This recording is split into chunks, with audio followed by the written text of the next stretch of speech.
British poet wrote in his tribute, "You traveled across a watching world to show how heroes die."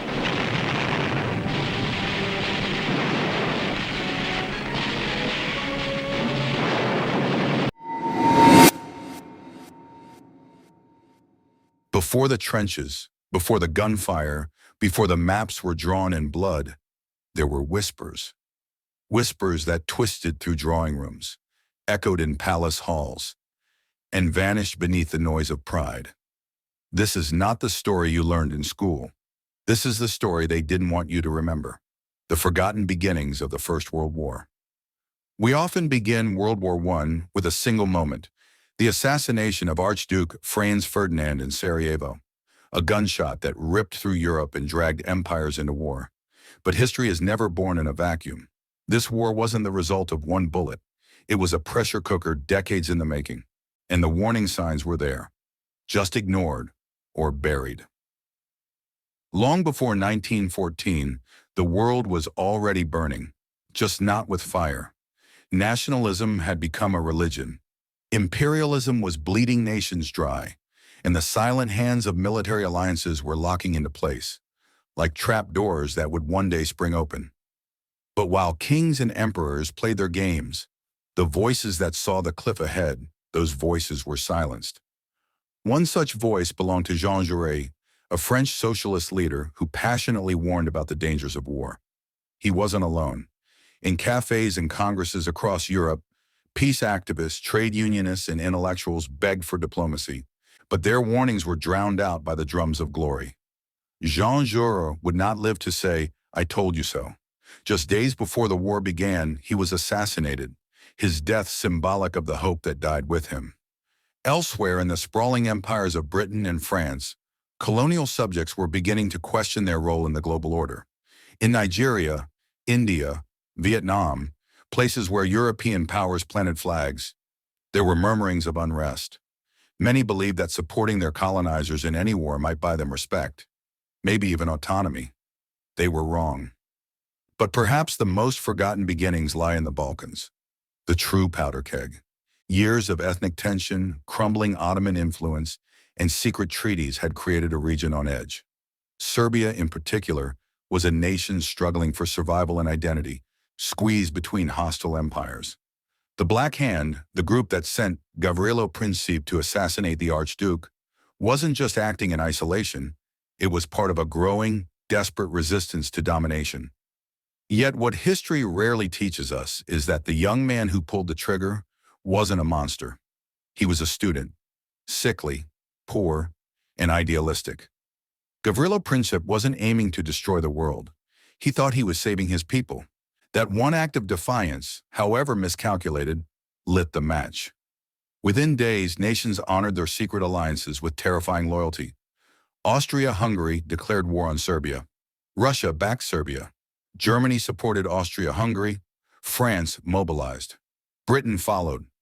And in the blink of an eye, the world shifted from peace to chaos. But behind every declaration of war was an unseen truth. The leaders who made these choices knew what was coming. They understood the scale. The German chancellor at the time, Theobald von Bethmann-Hollweg, reportedly said, "The future lies in the hands of God," and yet he signed the papers anyway. There's a haunting letter from a British officer who would later die at the Somme. He wrote to his mother in 1914, before even reaching the battlefield. "They tell us we fight for honor. I cannot help but feel we fight because old men made promises that young men must die to keep." What is even less discussed is how the media, yes, even then, fanned the flames. Propaganda posters screamed of patriotism and loyalty. Newspapers painted the war as a noble cause, a short campaign that would be over by Christmas. No one spoke of the coming slaughter, of bodies unrecognizable, of minds broken, of families shattered. But perhaps the cruelest truth of all, there were those who knew the reality and stayed silent. Generals who saw the reports of industrialized warfare from earlier conflicts. Scientists who knew what mustard gas could do. Politicians who predicted famine, economic collapse, and mass death. Yet silence was easier. Silence was profitable. And far beyond Europe, in villages that had never seen snow or trench mud, The first calls for soldiers rang out. From India, over 1 million men were recruited, many with promises of honor, land, or payment. From Africa, entire communities were stripped of their youth to support the war machine, both as fighters and laborers. Many died on foreign soil. Few were remembered. Their names rarely appear on the monuments. Their stories almost never told. It is here, in these silent spaces of history, that the true untold story of World War I begins. Not with glory, not with strategy, but with voices that were ignored, erased, or erased by the bullets they tried to prevent. Before the trenches, before the screams, before the millions of lives lost, there were whispers, warnings, protests, pleas. History chose not to listen.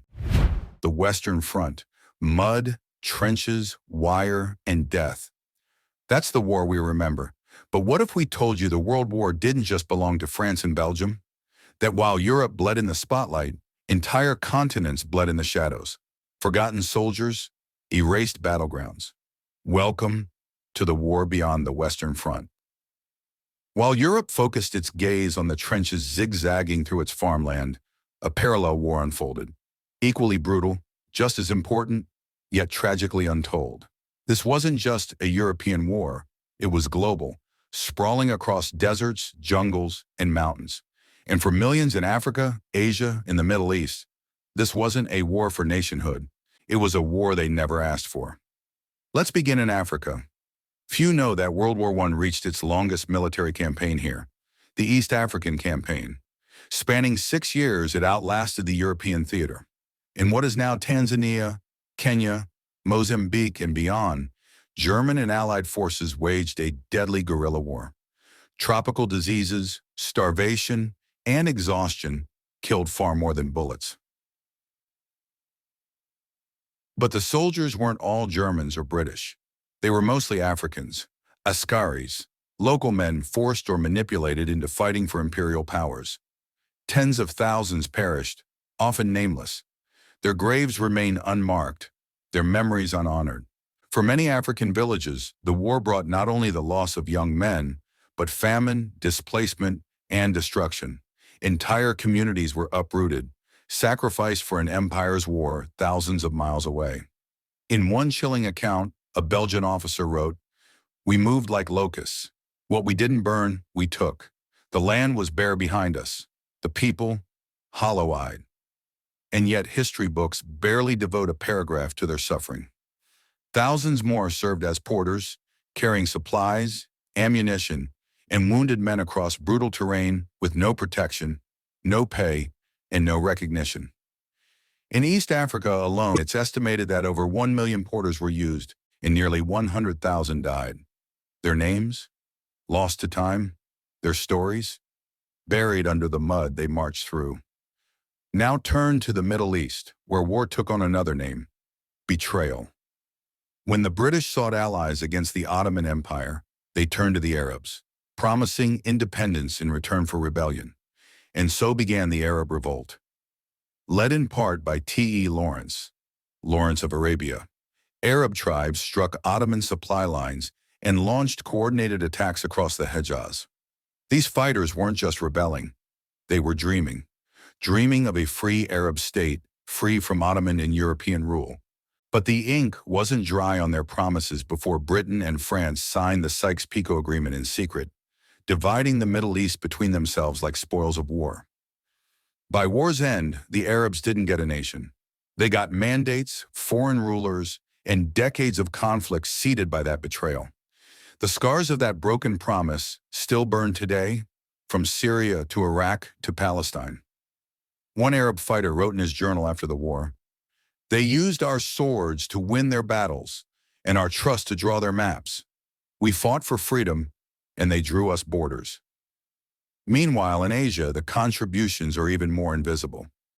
Over 140,000 Chinese laborers, recruited through the Chinese Labor Corps, worked for the British and French behind the Western Front, digging trenches, clearing corpses, building roads and railways. Some were killed in German air raids, others by illness or abuse. Most were denied proper burial. They were viewed not as human, but as tools. Photographs show them lined up like machinery, monitored by colonial officers. But what they endured, the cold, the racism, the endless toil, is rarely mentioned in Western education. In India, the British Empire turned its jewel colony into a war machine. Over 1.3 million Indian men served in World War I. They fought in Europe, the Middle East, and Africa. They manned machine guns at Ypres, charged Ottoman lines in Gallipoli, and died in trenches far from home. And yet, their reward was humiliation. Returning Indian veterans found themselves excluded from British honors, denied land grants, and often met with suspicion. The Amritsar massacre of 1919, in which British troops opened fire on peaceful Indian protesters, revealed the empire's true gratitude. It became a turning point in India's push for independence. But that resistance was born in the trenches of Europe. Gandhi once said, "We help them in their war, but they will never help us in peace." He was right. Then there are the stories of African American soldiers in the U.S. Army, sent to France, but rarely allowed to fight. The Harlem Hellfighters, a legendary black regiment, spent more time on the front lines than any other American unit. Yet they weren't celebrated at home. They returned not as heroes, but as targets of racism and lynchings. One Hellfighter recalled in a letter, "Over there, they cheered our bravery. Over here, they spit at our uniforms." From Lagos to Lahore, Damascus to Nanjing, millions carried the burden of a war that wasn't theirs. Some fought for glory, others were forced. Many simply hoped that loyalty might buy them freedom. But the war paid no such debt. The great tragedy of World War I isn't just the bloodshed, it's the erasure. The convenient narrowing of history to fit a Western frame. The way we remember the poppies in Flanders, but forget the bones buried in the savannah. The way we lionize generals while ignoring the crushed lives of carriers, laborers, and scouts. This wasn't a war of two sides, it was a war of many. And its untold chapters stretch across every ocean, every border, every race. One African elder in modern-day Kenya, when asked about his grandfather who fought for the British, said simply, "He went to fight a white man's war, and he never came back. We weren't told why." Beyond the Western Front was a world set on fire, a world still burning in the silence of forgotten sacrifice. And now, we remember. They dug their graves before they ever met the enemy, inch by inch, shovel by shovel. Trenches weren't just protection, they were purgatory. And in the damp, gas-choked silence, men wrote, men wept, men sang. These are the voices from the trenches. The official histories of World War I are told in sweeping maps, massive casualty numbers, and the cold efficiency of strategic analysis. But beneath the numbers were lives, millions of them, folded into narrow strips of earth, buried before they were dead. In a letter dated October 7, 1916, a 19-year-old British soldier wrote to his sister, "Every day I sink a little more into the mud and wonder if I will become a tree when I die here, or just part of the rot. No one feels human anymore." This wasn't poetry, it was truth. The trenches stretched for over 400 miles, from the Belgian coast to the Swiss border. Carved out by desperation, they were narrow, serpentine labyrinths, often no wider than a man's shoulders. A place where rats grew fat on corpses, where lice nested in uniforms, and where the smell of death became normal. But even in the most hopeless corners, soldiers clung to their sanity by putting pen to paper. French, German, British, Indian, Canadian, and Senegalese troops wrote diaries, letters, poems, even carved messages into trench walls. They weren't trying to be remembered, they were trying to survive. In the British trenches, soldiers fought boredom as much as bullets. Days could pass without gunfire, then, without warning, hell. A British officer described it like this. "One moment, we were talking about football. The next, Jenkins' head was gone. Just gone. And we had to keep talking, because crying got you killed too." Silence was dangerous. Too quiet, and your brain turned against you. Too loud, and death came in the form of a shell. It wasn't just the enemy that terrorized the trenches. It was the mud. Thick, sucking, permanent mud. Some trenches were flooded up to the waist. Soldiers developed trench foot, a condition where their skin rotted from prolonged exposure to cold and damp. In some cases, limbs had to be amputated, not from bullets, but from the soil itself. And then there was the gas. Chlorine, phosgene, and mustard gas drifted silently through the air like curses. They burned lungs, blinded eyes, melted skin. The gas masks were crude, unreliable. Soldiers had to recognize the hiss of gas canisters before they could even begin to react. For many, their last breath came trying to tie a strap behind their head. One Indian soldier wrote home in Urdu, "The smoke burns like fire, and it kills even the trees. We cough until there is blood. But the Sahib says to fight on." In German trenches, similar nightmares unfolded. A young Bavarian soldier named Fritz Reuter kept a hidden journal. In it, he described watching his best friend drown in mud. He wrote, "He was not wounded, not bleeding, but the earth swallowed him. We tried to pull, but it would not let him go. The ground eats men like meat here." The mud became a monster. The war became a myth. And in the space between sanity and insanity, soldiers found small fragments of humanity.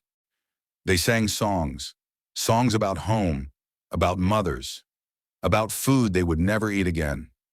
One Christmas Eve in 1914, British and German troops spontaneously ceased fire, stepped into no man's land, and exchanged gifts. They played football, laughed, shared cigarettes.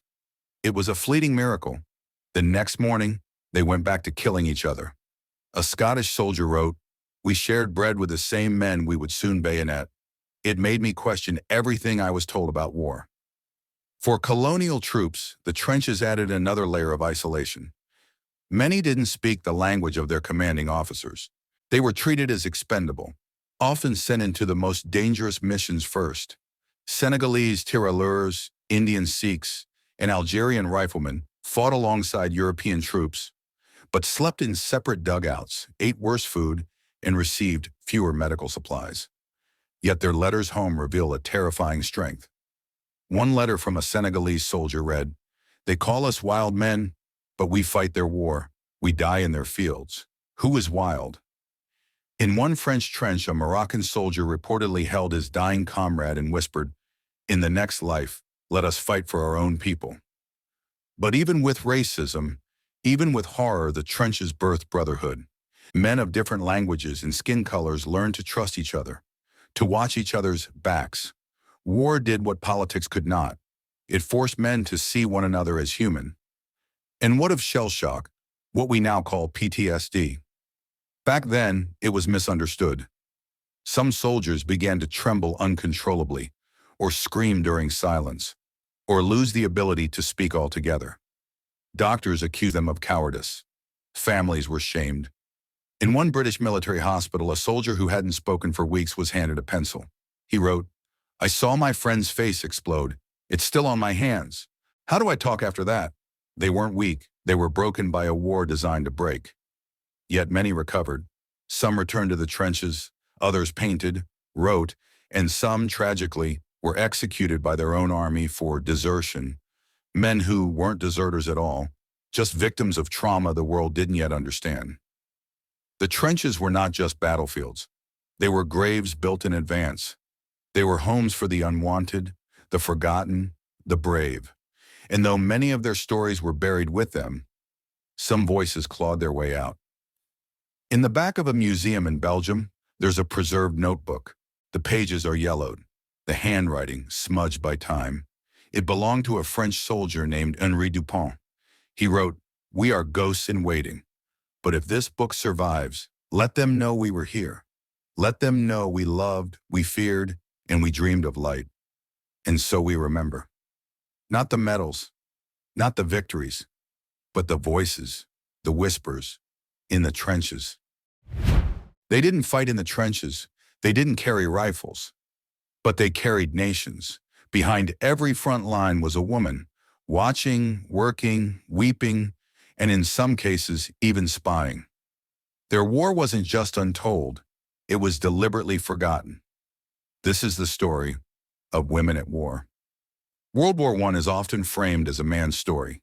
And yes, it was men who fought in the mud, men who died in no man's land. But the war effort, the machinery, the medicine, the messages that kept entire armies alive, ran on the backs of women. Their battlefield wasn't always marked by bullets, but it was no less brutal. As millions of men marched to the front, entire economies and infrastructures were left behind. The factories that forged bullets and bombs, the hospitals that patched wounds, the farms that fed empires. Someone had to keep them running. And that someone known was her. Let's begin in Britain, where women entered the industrial workforce in unprecedented numbers. The munitionettes, as they were called, were women who worked in weapons factories, assembling shells and explosives. Their faces turned yellow from handling TNT, earning them the nickname Canary Girls. The chemicals were toxic. The risk of explosions was constant. Many lost their lives in silent blasts that never made the headlines. One British woman wrote in her diary, "We mixed powders that burned through our gloves. We knew it might kill us. But if the shells didn't go out, our brothers wouldn't come home." In one infamous incident, the Silvertown explosion in 1917, a munitions plant in London ignited, killing 73 people, many of them women. But the press downplayed it, afraid of undermining morale. The sacrifice was buried, both literally and in history. In France, women took up agricultural work, nursing, and resistance. Known as les munitionnettes, they worked long shifts in dusty factory rooms and were paid half the wages of men, if they were paid at all. Their hands blistered, their lungs blackened, but they kept the war moving. Meanwhile, in occupied Belgium and parts of France, some women joined underground resistance networks, feeding intelligence to Allied forces, smuggling soldiers, or even sabotaging German operations. They faced death if caught, but they persisted. And in Russia, the line between battlefield and home front disappeared entirely.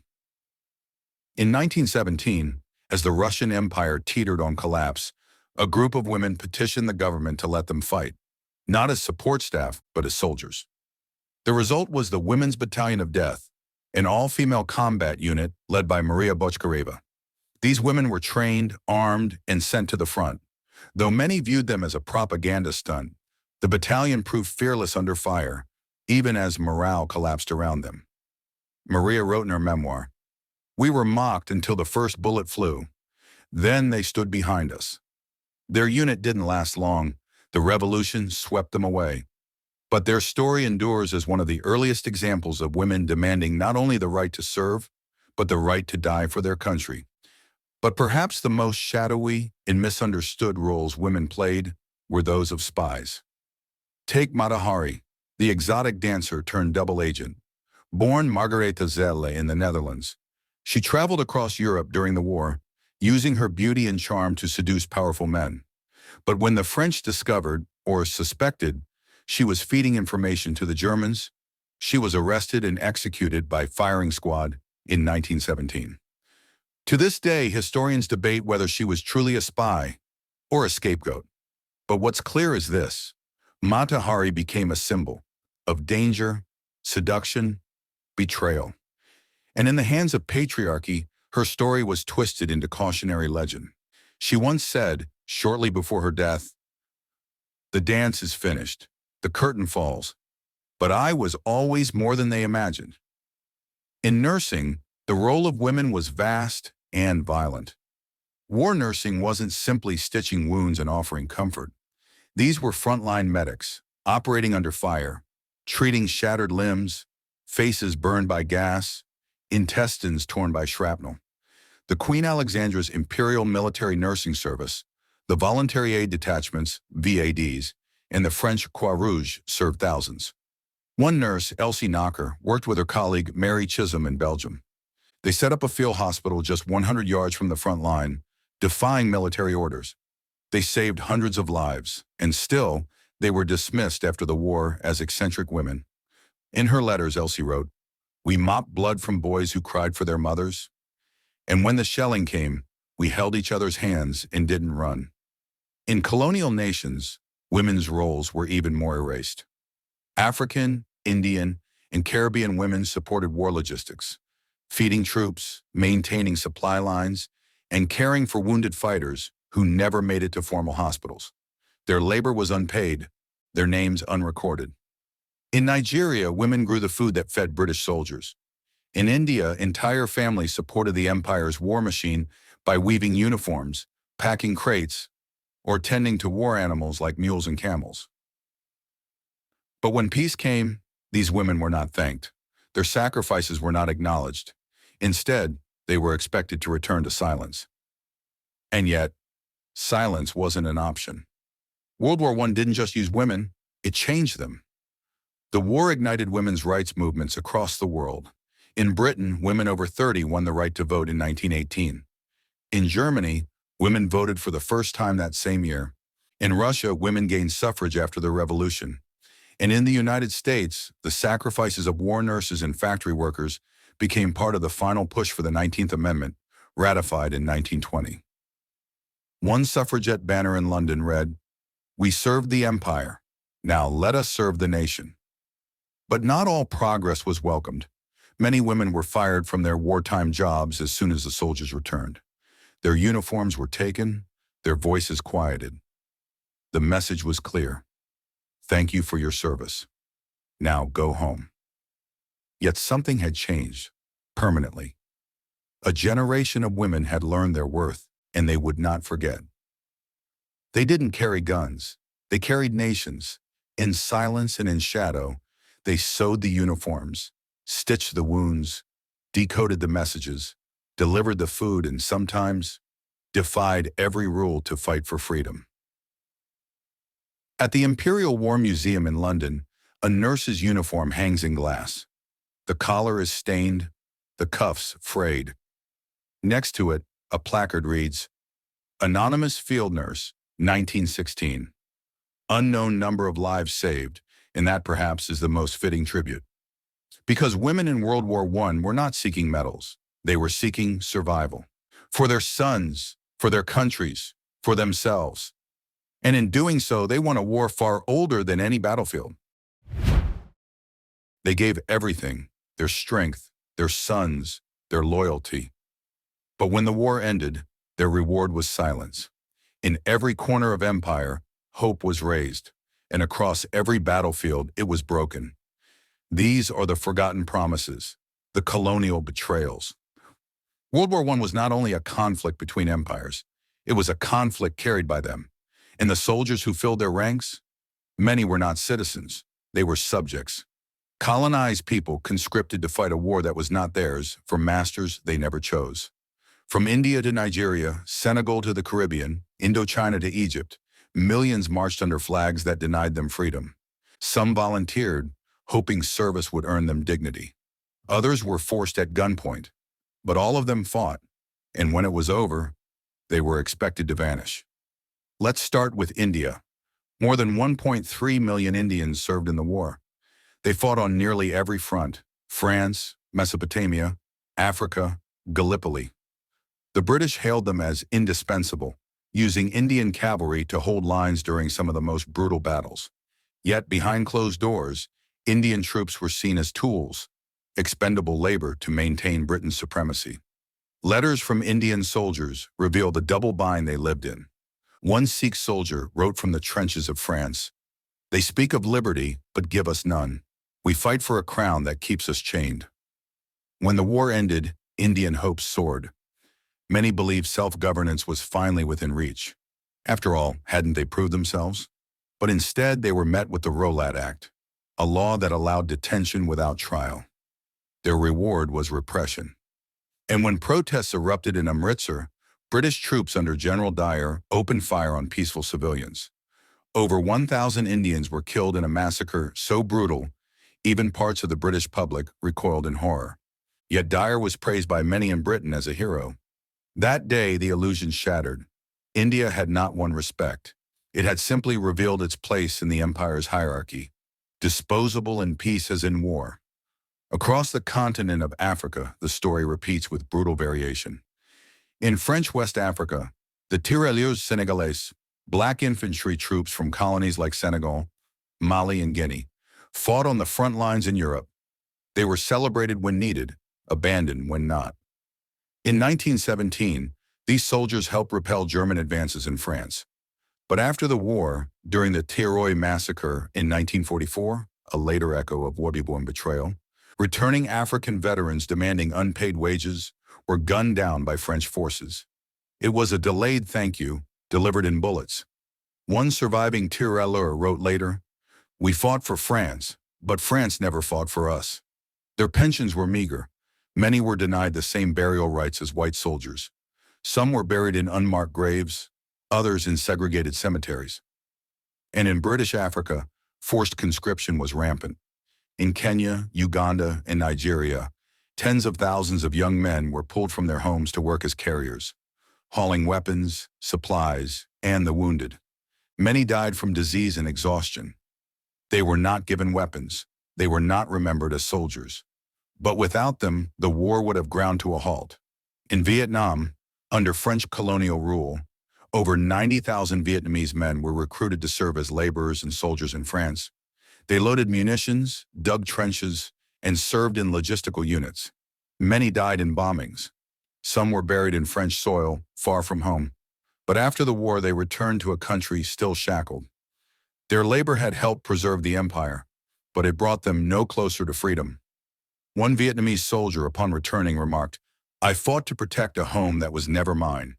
I returned to chains I had only briefly escaped." The Caribbean gave too, quietly, and without the luxury of glory.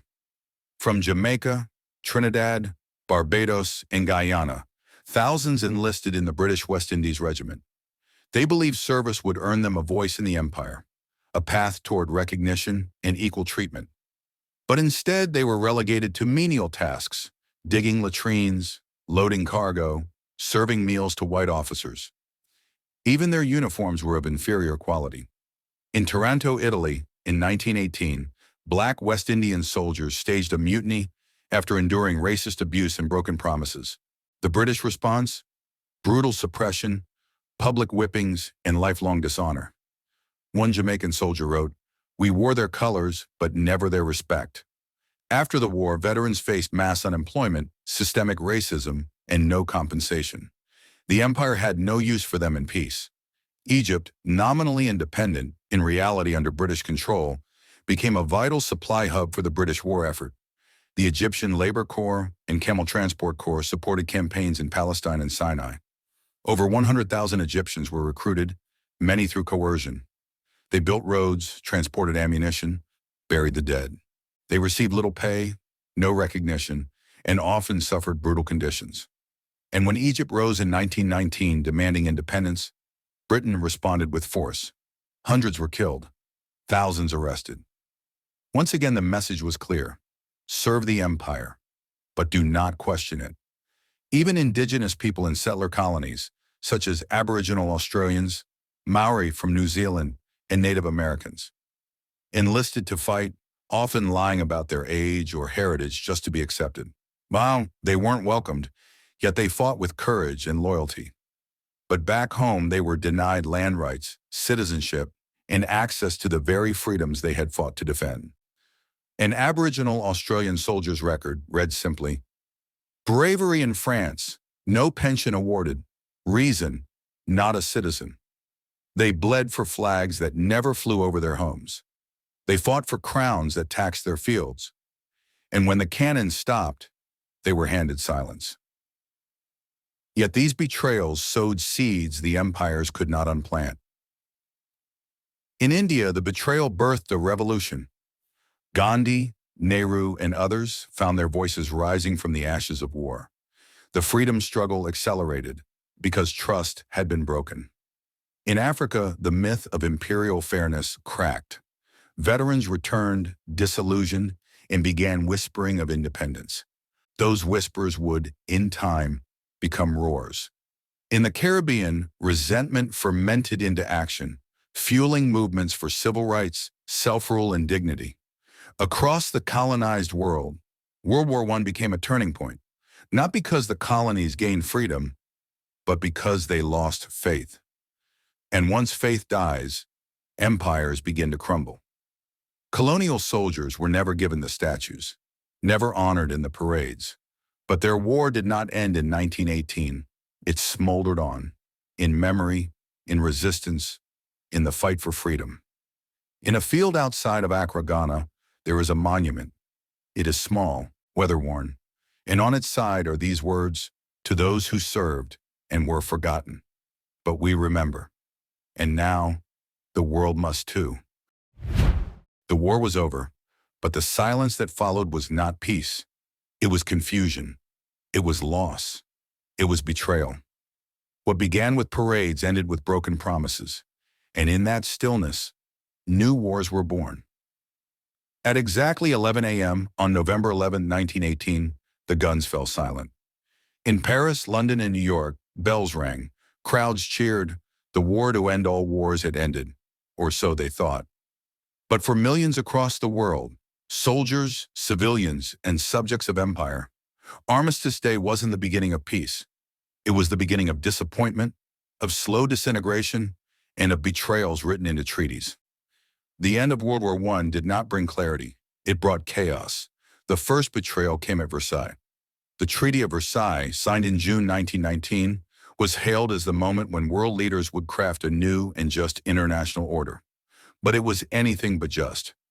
Germany was blamed for everything, crushed under war reparations, stripped of territory, humiliated. The seeds of World War II were sown in that very moment, not in the trenches, but in the conference rooms. John Maynard Keynes, who attended the treaty negotiations, famously warned, "The economic consequences of the peace are far worse than the war itself." And he was right. Germany's economy collapsed. Inflation skyrocketed. Veterans returned to a country in ruins. A vacuum was created, one that fascism would fill in less than 2 decades. But it wasn't just Germany that was betrayed. President Woodrow Wilson had arrived in Europe with his 14 points, promising self-determination, democracy, and a League of Nations to prevent future conflict. To the world's colonies, especially those in Africa and Asia, this sounded like a new beginning. If every people had the right to govern themselves, then maybe finally their chains could be broken. But at Versailles, self-determination came with asterisks. Instead of decolonization, the world got a new empire, with new names. They called them mandates, a clever word, a legal trick. The lands once held by the defeated Ottoman Empire in Germany were redistributed not to the people who lived there, but to the victors, under the guise of supervision. Britain took Palestine, Iraq, and parts of Africa. France took Syria and Lebanon. Belgium, South Africa, and Japan got slices of other former colonies. These weren't freedoms granted. They were possessions reassigned. A Syrian delegate, shut out of the treaty process, famously shouted outside the hall, "We have exchanged one master for another. This is not peace, this is theft." And so revolts began, first quietly, then with fire. In Iraq, rebellion flared in 1920. Tribal leaders, religious clerics, and former Ottoman officers united against British rule. It was one of the first major uprisings against the post-war order. Britain crushed it, but at a cost. In Palestine, Britain's contradictory promises to both Jews and Arabs sowed seeds of a conflict that still burns a century later. In India, the hope stirred by wartime loyalty was destroyed by bloodshed in Amritsar, sparking waves of resistance that would eventually lead to independence. Even in Europe, the map was redrawn with arrogance and haste. Austria-Hungary collapsed. The Czechs, Slovaks, Poles, Serbs, and Romanians were promised new states. But the borders were clumsy, and minorities were left stranded across imaginary lines. The Balkans, where the war had begun, remained a tangled knot of ambition and resentment. And in the Middle East, secret treaties made during the war, like Sykes-Picot, came into public view.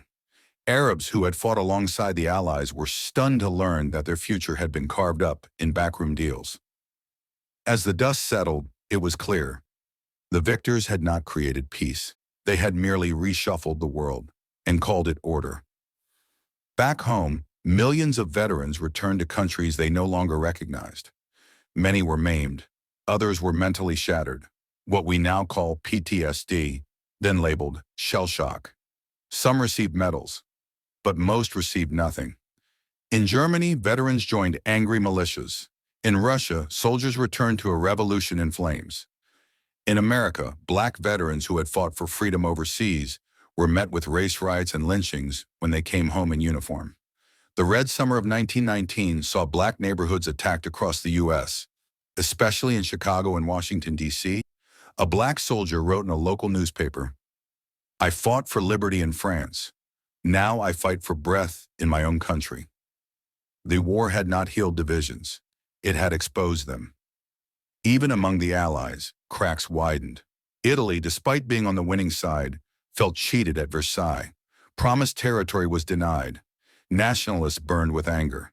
In 1922, that anger found a voice in a young man named Benito Mussolini. The war had killed millions, but the peace raised monsters. And what of the millions who were never given names? The orphans of Armenia, the starving families in Eastern Europe, the displaced Palestinians, the colonial dead buried far from home? No treaties brought them peace. No monuments bore their names. The war ended on paper, but in reality, it had only shifted its mask. Until the trenches were filled, the poppies bloomed, but beneath the flowers, the roots of new wars twisted through the soil. Peace was never planted, only delay. By 1939, just 21 years after the so-called war to end all wars, Europe was once again engulfed in flames. This time, the bombs would fall from skies. This time, the evil would wear sharper uniforms. And this time, the world would remember the First War, not as an end, but as a beginning. A beginning of betrayal, of broken promises, of the realization that silence does not mean peace, only the moment before the next storm.